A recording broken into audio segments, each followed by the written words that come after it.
It's really quite disappointing because, like I said at the rally early this week? No, early this week, you know, you introduce legislation. I've never seen perfect legislation, and they asked for feedback.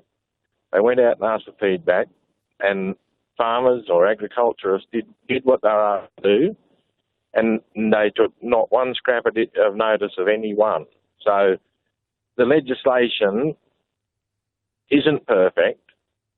Maybe something needs to be done, but to actually expect people to come and give input into that and then do nothing is really quite arrogant. Are you worried about the future of farming and vegetation management if this doesn't change? Yeah, well, what happens in this sort of situation is that when the Liberal Party gets in, you'll get a swing back to clearing again. And then when the Labor Party gets in, you get a swing back to no clearing. And what we tried to push for is to sit down and reason together and get some reasonable legislation that meets all criteria and allows people to continue to progress and develop. You know, this does not allow people to develop their land to its full ability.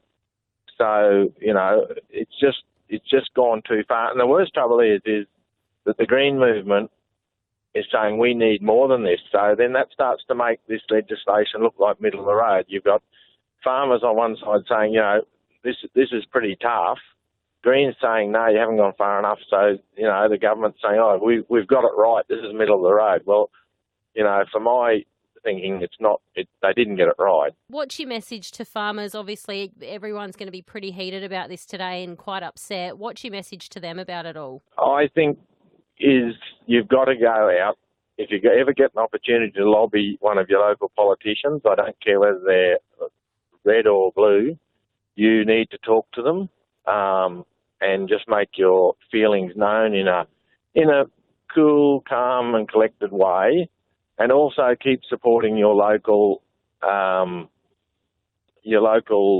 commodity group, be it Ag Force, Queensland Farmers, cane growers, whoever you belong to, is support them and ask them to continue to develop policy and take it to the government, because we've got to just keep talking to this government and keep knocking on their doors and see if we can just get something sorted, because I'm sure that eventually we will get somewhere. But if we just need to go about it the right way and to hopefully talking to them in a calm and collective way will get us what we want. And do you think that they'd be open to that? Do you think that there might be a bit of a chance to turn this around? I think so. Like, as it stands now, we've had the door pretty firmly slammed in our face in every way.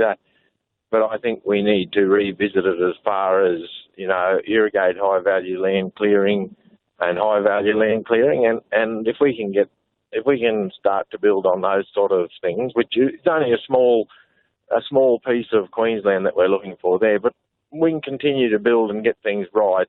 And you know, we've been given the government, we've got to work with it. So, you know, we've just got to try and work with the government we've got.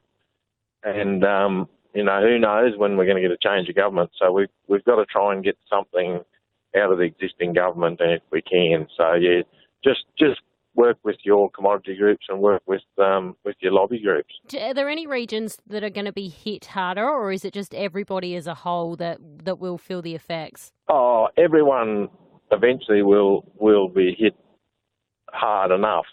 I think, you know, the cattle industry is the one that's going to hurt the most early up. You know, not being able to thin properly. You know, this is the thing. Farmers are not vandals. They own the land that they're trying to develop. So it's no different to you having a house in town. Would you light a fire in the middle of your lounge room and wonder what happened to your house the next day? Like, these people have spent millions of dollars to own land, so they're just going to make it more productive and more sustainable. That's the name of the game. When you're a farmer and I'm a farmer, our job is to make it sustainable for the next generation and hand it on in such a way that it is improved. But this legislation stops the ability to do that. You know, it has put an iron band around anyone's ability to improve their farm, to make it sustainable, and to hand it on to the next generation. And this is all important now with farmers, because you're dealing with such a high value investment.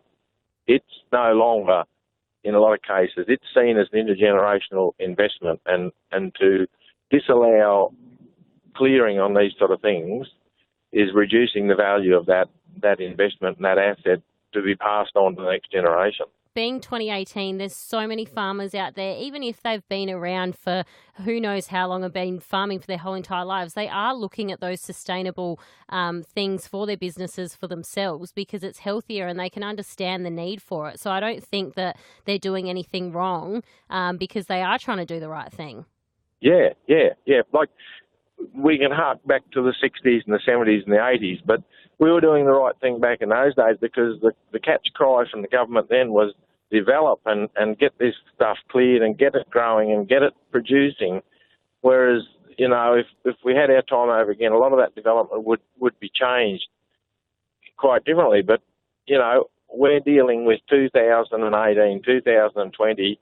It's a whole different ballgame now, where we're trying to make our land sustainable. We're not there to make a quick buck and then sell it and pass on and go and retire to the coast. It's, you know, the name of the game now with ag is people are trying to bring their families in with them, and this legislation is just another nail in the coffin of sustainable management and being able to pass it on to family. The people in the street in Brisbane and the Sunshine Coast and the Gold Coast, this legislation may look good to them, and you know, there'll be a generation. If this doesn't change, there'll be a full generation before they'll see any effects. But eventually, this will trickle down into small communities, into bigger communities with unemployment, and it'll eventually get through. But yeah, it's you know, the man on the street won't see a big difference for this legislation, but we'll be the first to see it. Then it'll go into the community, and then it'll go in and start affecting government policy and government ability to keep these smaller communities alive. Yeah, and it'll start hitting them at the hip pockets, and then they might actually start doing something, but we'll see. Yeah, but you know, we could be looking 20 or 30 years out. Yeah. So, you know, if you haven't got young people coming home onto farms, onto businesses, you know, they're not just a farm, they're a business. And if they're not coming home, and you've got, you know, if your average age of your landholder out there is getting older, it's just no good for communities. So, you know, we just need to get these young people home and get them working and understanding how to run these farms. And this legislation hasn't helped any of that.